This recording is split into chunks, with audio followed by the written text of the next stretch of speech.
Ladies and gentlemen, there's a saying that trust is like a mirror once it's broken. Even if you fix it, the cracks still remain. Life has taught me that not everyone who smiles at you is your friend, and not every hand extended toward you is meant to hold you through the storm. Sometimes, the same hands you trusted are the ones that pushed you off the edge. And in those moments of betrayal, you don't just lose faith in people, you start losing faith in yourself. But I am here to tell you, do not lose that faith in you. Instead, open your eyes, pay attention, recognize the signs. You have every right to protect your peace. You have every right to walk away from people who threaten your healing. And today, I want to share with you 5 kinds of people you must never trust, no matter how close they seem, no matter how sweet their words sound. Because true strength is not in holding on, it is in knowing when to let go. Number 1, never trust a person who constantly plays the victim. There is something profoundly dangerous about a person who constantly lives in a world where they are always the one wronged. At first glance, it looks like vulnerability.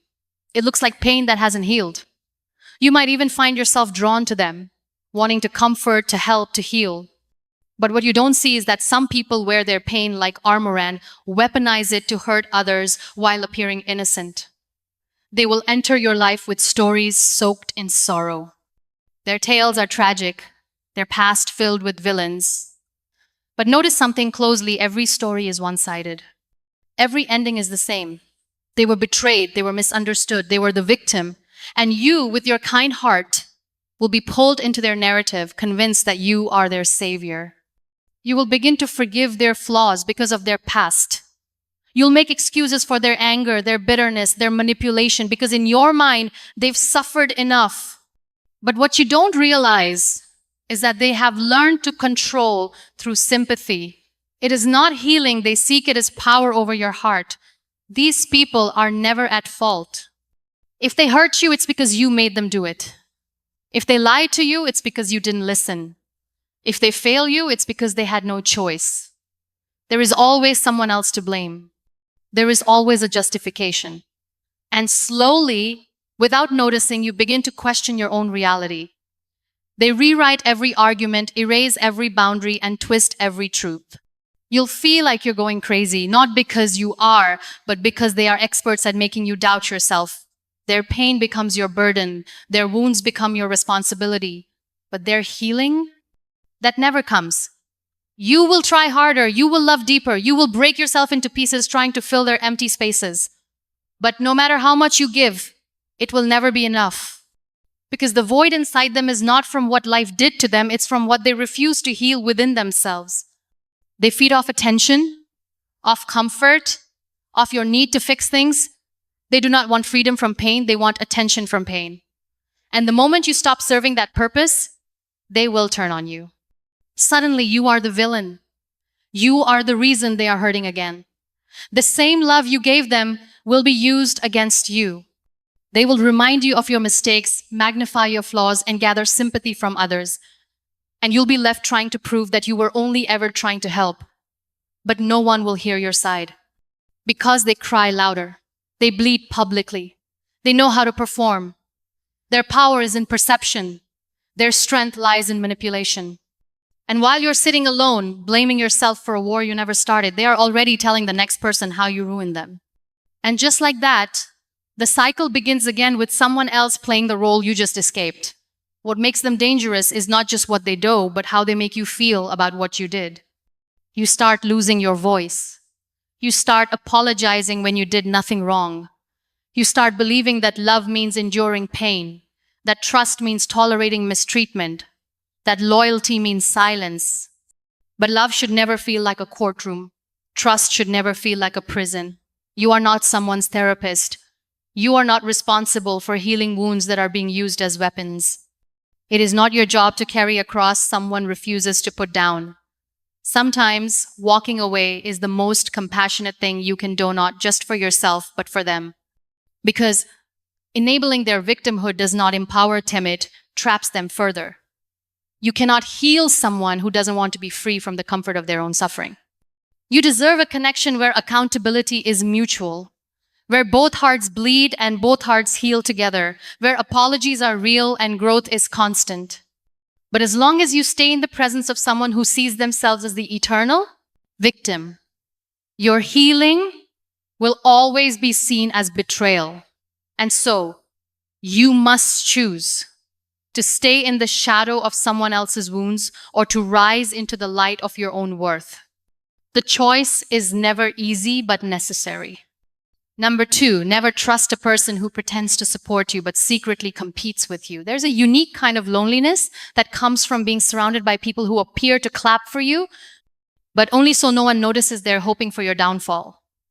These people walk beside you not because they want to see you rise, but because they need to make sure you don't rise higher than them. Their smiles are rehearsed, their praise carefully calculated, and their presence designed not to uplift, but to monitor. At first, they seem like your biggest cheerleaders. They like your posts, they message you after your wins, and they show up when the cameras are rolling. You believe they're proud of you. You believe they want the best for you. But something doesn't feel right deep inside your soul, something you can't quite explain. Because support feels warm, but theirs feels cold.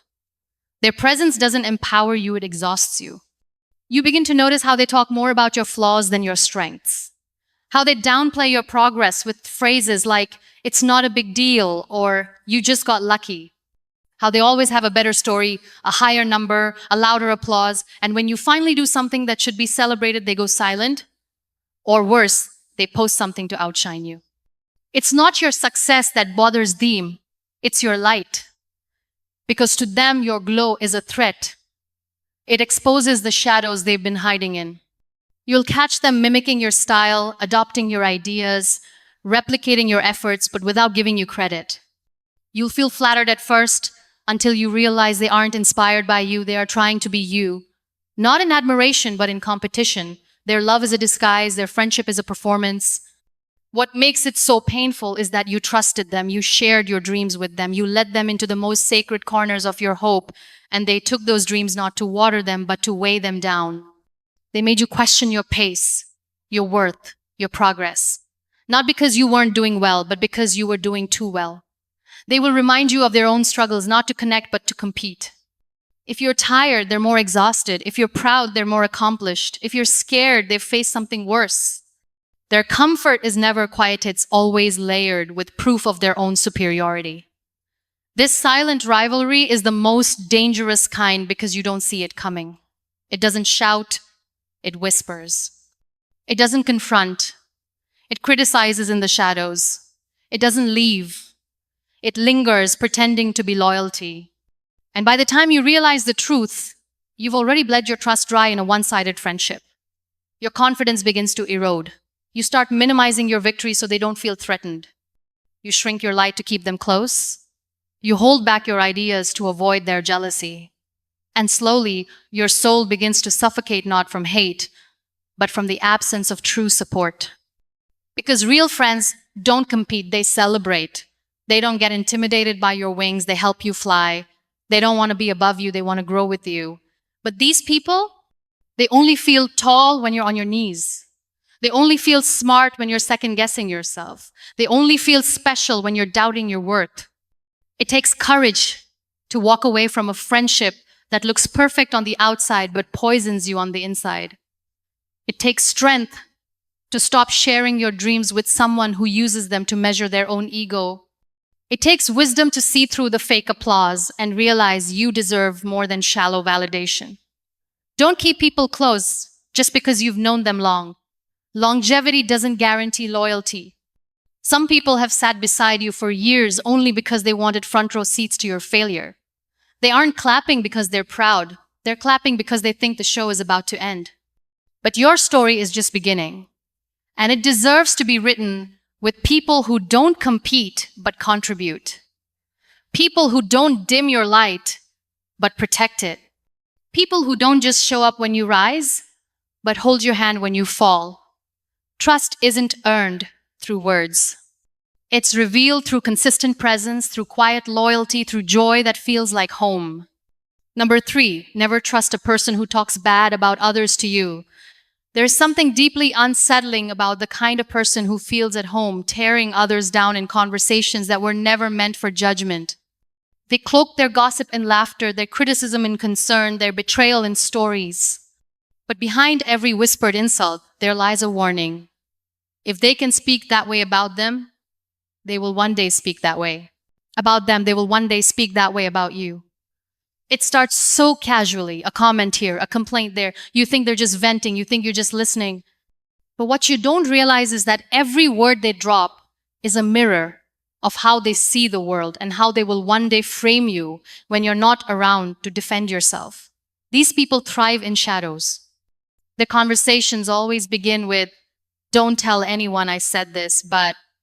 And in that moment, they begin to train your mind to distrust others while trusting them. They want you to believe that their secrets are signs of closeness, not manipulation. But secrets shared at the expense of someone else's dignity are not trust, they are toxins. Their words are heavy with opinions, yet empty of empathy. They do not seek to understand the struggles of others.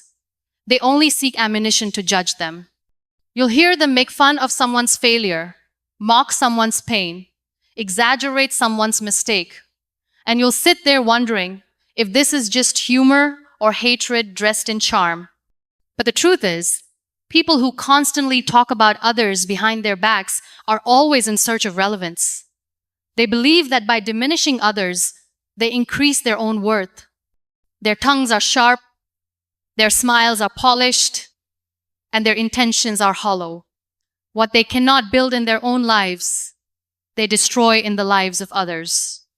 You will notice how energized they become when they speak of someone else's downfall. Their voice lights up, their body leans in. Gossip for them is not a mistake, it's a ritual.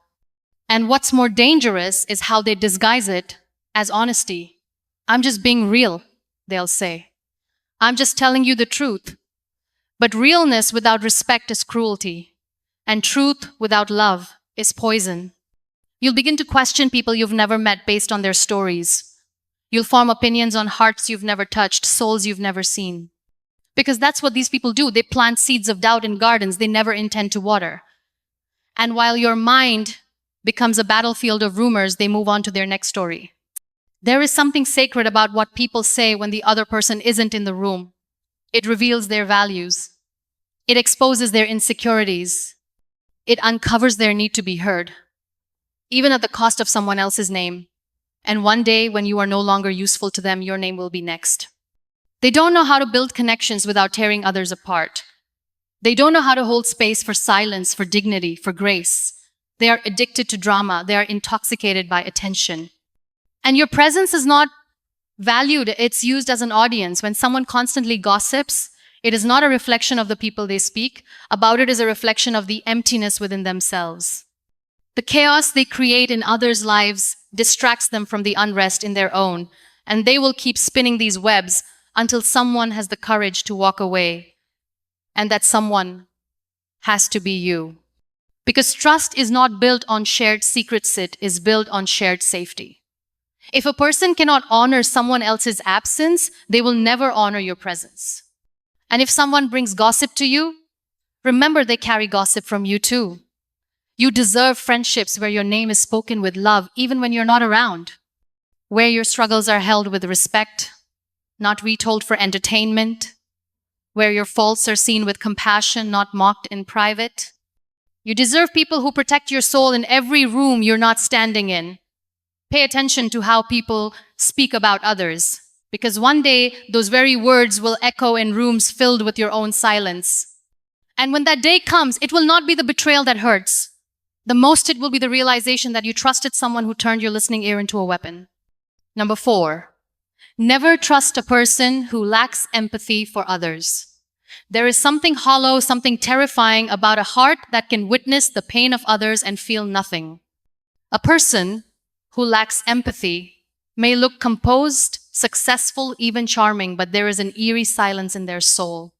They do not connect. They observe. They do not comfort. They evaluate. Their eyes might meet yours, but their heart never will. In a world full of chaos, we need people who feel people, who reach out, who sit with you in silence, who cry with you, even if they don't have the words. But the person who lacks empathy does not pause when you're hurting. They speed up. They don't lean in when you're broken. They step back, not out of respect, but because your pain is inconvenient. They will listen to your stories with a neutral face and cold breath. They won't ask, "How are you really doing?" They won't say, "That must have been hard." Instead, they will tell you to get over it. They'll say you're being dramatic, they'll question your feelings, and in doing so, they will shrink your heart into silence. What's more dangerous is that they don't just lack understanding, they resent emotions. They see vulnerability as weakness, compassion as waste, and kindness as a currency to be manipulated. When others cry, they mock.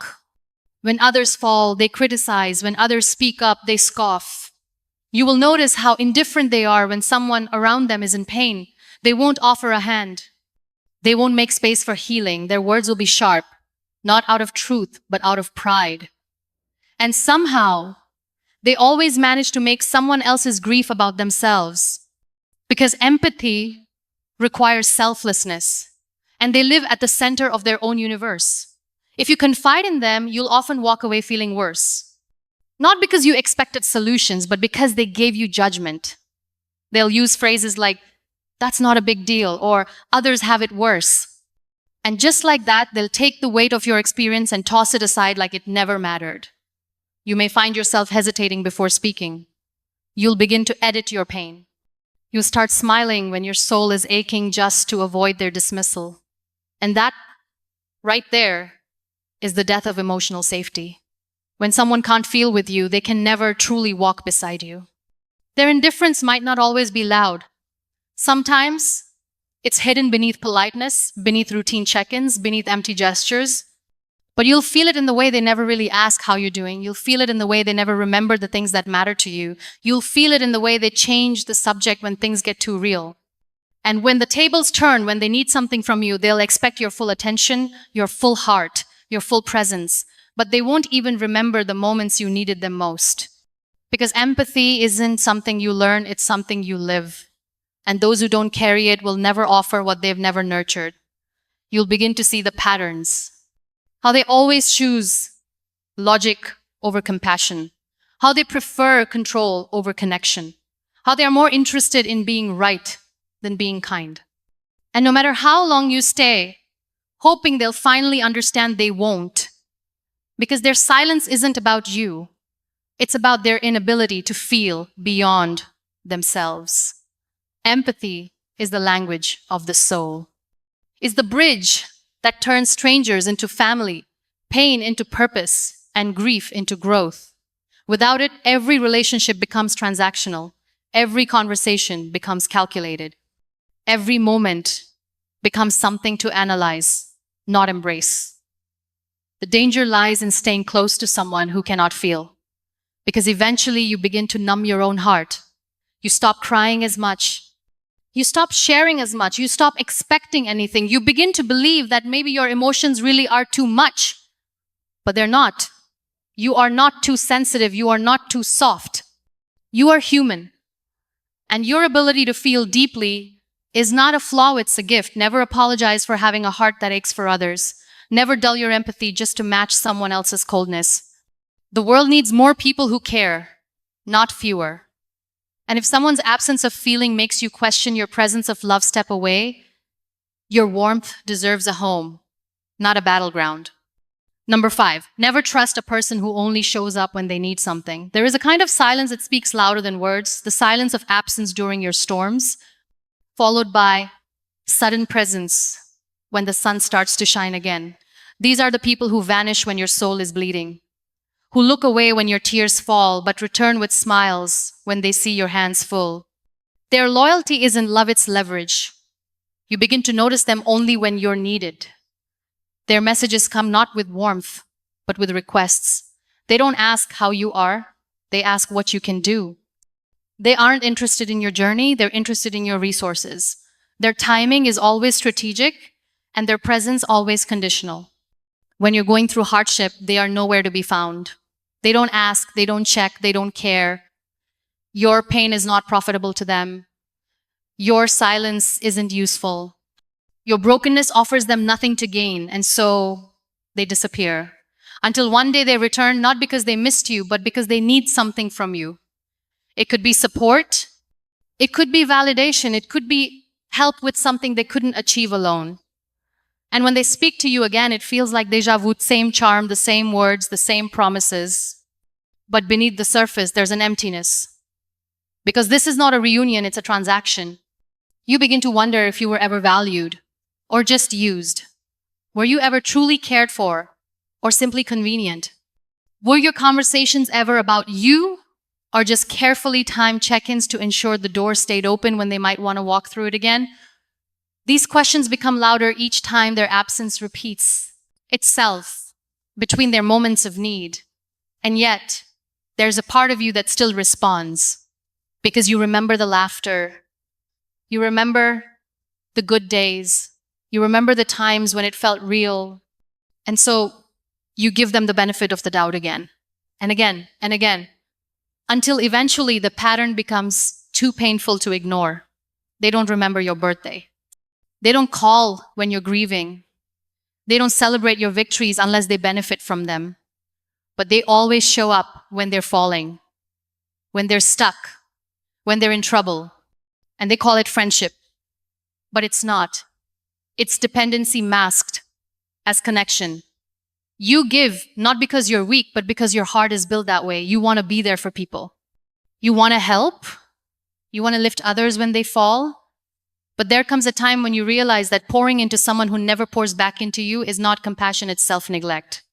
These people won't always ask for money or favors. Sometimes what they need is attention, a place to vent, a platform to be seen. And you, with your open heart, become their emotional dump site. But when you need the same space, the same attention, the same comfort, they vanish into silence once more. And what hurts the most is not their need, it's the realization that your worth to them is determined by your usefulness. That if you stopped offering, stopped helping, stopped showing up, they wouldn't even notice your absence. Because they were never here for you. They were here for what you bring. You start feeling guilty for saying no, for protecting your energy, for stepping back. Because you've been conditioned to believe that kindness means availability, that love means self-sacrifice, that support means giving endlessly. But it doesn't. You were not born to be everyone's solution while your own soul remains unattended. Real relationships are built on mutual presence, mutual care, mutual effort, not convenience, not strategy, not seasonal loyalty. If someone can only find their way to your door when they're empty, but never when you're empty, then they aren't friends. They're opportunists. You are not an option. You are not a backup plan. You are not a temporary shelter in someone else's storm. You are worthy of people who show up not just when they need something, but when they feel your absence. People who ask about your heart, not just your hands. People who celebrate your soul, not just your service. And when you finally walk away from those who only remember your number when they're in trouble, you will find peace. Because your worth was never meant to be measured by your utility. It was always meant to be honored by your presence. You deserve consistent love, not conditional attention. In the end, your heart deserves safety, not suspicion. Life has a way of teaching us the most painful lessons through the people we once trusted the most. The betrayal never begins with enemies, it begins with those we allowed into our hearts, into our quiet spaces, into the sacred places of our vulnerability. We opened the door with hope, only to realize that not every knock is from love. Some knocks come from intentions that wear masks so convincing, even our soul is fooled for a while. But as you walk this journey, bruised but wiser, you start to recognize the patterns. You start to see that a person who lies effortlessly, who claps while silently competing, who gossips without guilt, who cannot feel another's pain, and who only shows up when there's something to gain, these are not companions of your growth. They are mirrors, reflecting the parts of yourself you need to protect more fiercely. Trust is not given to those who are present when it's easy. It is earned by those who stay when it's hard. It is preserved by those who honor your silence, protect your name, feel your pain, and choose you even when there's nothing to take. Because real relationships don't feel like confusion, they feel like clarity. They don't drain you, they fill you. They don't make you question your worth, they remind you of it. You are allowed to walk away. You are allowed to draw boundaries that protect your peace. You are allowed to say, I choose myself this time.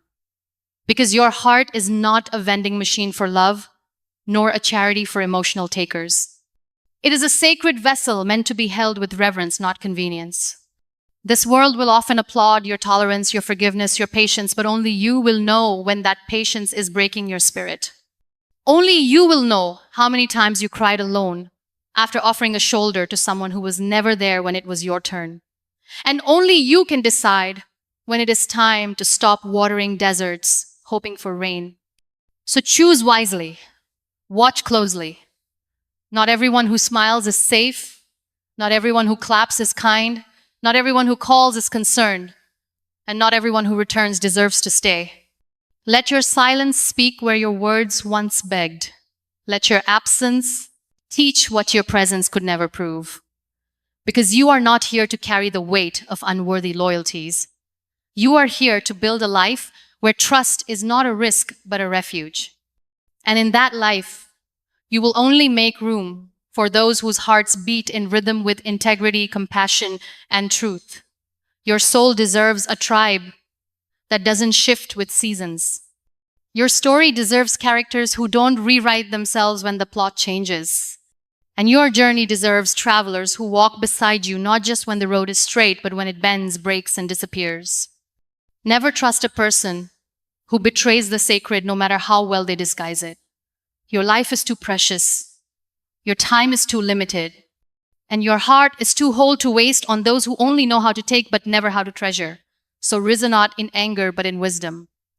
Risen not with revenge but with self-respect. Rise and choose trust, not based on history but based on consistency. The right ones won't need to convince you. They'll show up in silence, in storms, in stillness, and their presence will feel like peace. And that is the kind of love you were always meant to keep.